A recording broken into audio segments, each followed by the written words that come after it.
kačiukam sveriantiem iki 9 kg. Viską programėlė rodo, kada jūsų katinas įlipo į vidų, kiek padarė, ką padarė, kada tualetas išsivalė, jeigu esat padarę automatinį, arba, pavyzdžiui, tarkim, aš dariau dabar, paskutinį kartą, kai pūkis įlipo, tai aš dariau rankinį valymą. Pavyzdžiui, prieiniu, pasispaudys ranką ir, žodžiu, prasideda valymo procesas.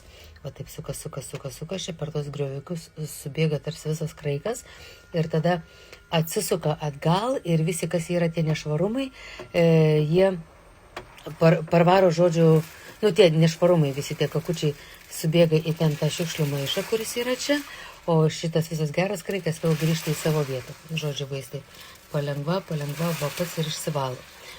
Labai svarbus niuansas, kad neskleidžia jokio kvapo. Arba jums patiems nereikia, užsistatot arba automatiškai, arba paspaudžia tiesiog mygtuką, tualetas išsivalo, užsidega full mygtukas, išmetat maišiuką, įdedat naują maišiuką. Ir tai reikia daryti maždaug kartą į 2 savaitės, jeigu, pavyzdžiui, pas jūs namie vienas katinukas. Čia gali drąsiai lankytis ir 2 katinukai.